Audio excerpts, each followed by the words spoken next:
Bonjour. Bonjour. Vous êtes adressé par qui? Je suis adressée par mon médecin traitant, médecin du sport également. D'accord. Qu'est-ce qui vous arrive? Je suis tombée au ski Oui, et en fait je me suis fait percuter, j'ai pas déchaussé. oui. Et quand je me suis relevée, en fait j'ai jamais pu poser la jambe, c'est-à-dire que mon genou se dérobait complètement. D'accord. D'accord. Donc vous avez vu votre médecin traitant qui a confirmé la rupture du ligament croisé antérieur. Oui, c'est ça, suite à l'IRM que j'ai réalisé. Vous l'avez amené? Oui, tenez. Ah, très bien. D'accord. Alors,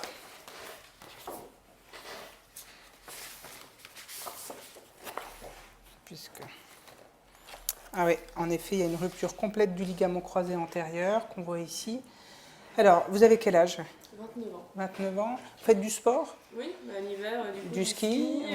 l'été en montagne, la randonnée, l'escalade. Et D'accord. puis toute l'année du Du sport sport en salle, de la musculation, Voilà. etc. Ouais. D'accord.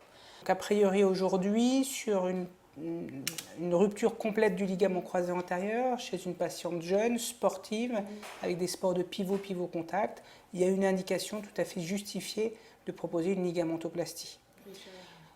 La technique aujourd'hui, il y a deux techniques, soit ce qu'on appelle le KJ, soit le DIDT, c'est une technique aux ischio-jambiers, et je vous proposerai de faire une ligamentoplastie aux ischio-jambiers, qui est une technique qui permet de faire une arthroscopie, une toute petite incision pour le prélèvement, et de pouvoir faire remplacer le ligament à l'intérieur de votre genou. C'est une chirurgie qui marche bien, qui donne de bons résultats.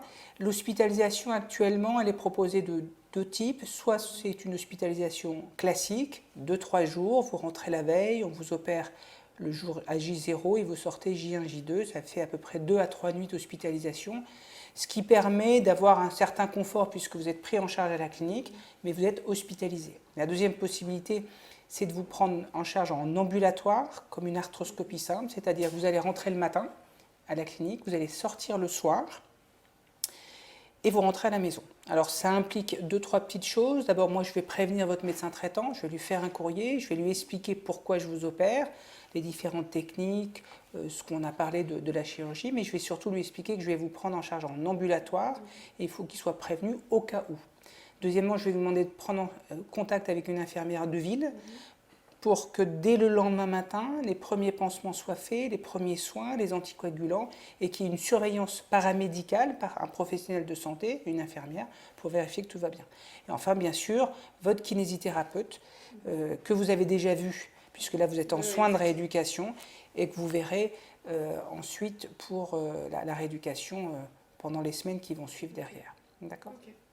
Alors, sur l'ambulatoire, ça veut dire une sortie le soir accompagnée, c'est-à-dire quelqu'un vient vous chercher, véhiculé. Vous pouvez bien sûr ne pas prendre le métro, le bus, c'est vraiment un accompagnement.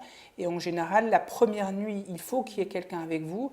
Ensuite, vous vous débrouillez. Mais il est mieux que pendant la première semaine, vous ne soyez pas toute seule à votre domicile. Et ça sous-entend bien sûr que vous ne soyez pas au 6e étage sans ascenseur et que ça soit trop compliqué. C'est pas le cas. Est-ce que vous avez des questions sur le principe de l'ambulatoire ? Non. Moi, c'est bon. C'est à peu près clair ? Ouais. Alors, dans le cadre de notre surveillance, parce qu'on va vous surveiller, vous allez voir l'anesthésiste qui va, lui, tout à l'heure, va vous expliquer l'ambulatoire, le type d'anesthésie et la prise en charge, notamment des calmants, des antalgiques. Et puis, on va vous appeler, soit lui, soit moi, soit les deux, au moins le premier soir et le lendemain, pour vérifier que tout va bien à la maison.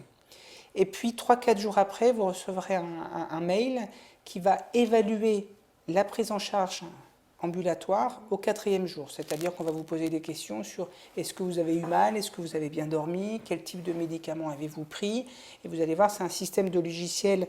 Moi, je vais vous envoyer un mail automatique qui va arriver chez vous.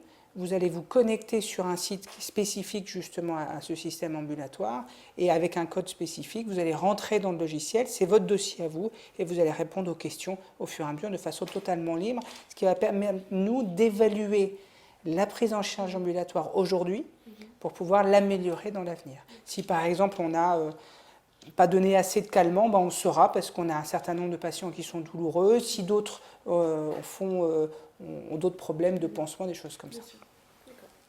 C'est clair pour la chirurgie, pour la technique, pour l'ambulatoire. Oui. Donc si vous êtes d'accord, on va préparer un dossier, vous irez voir ma secrétaire pour tout ce qui est administratif, l'hospitalisation, etc. Vous irez voir également l'anesthésiste pour prévoir et faire la consultation d'anesthésie, et puis vous préparez votre dossier ambulatoire. Ok, pas de problème. D'accord? Ouais. Eh bien, je vous dis à très bientôt au bloc opératoire. Merci, à bientôt. Au revoir.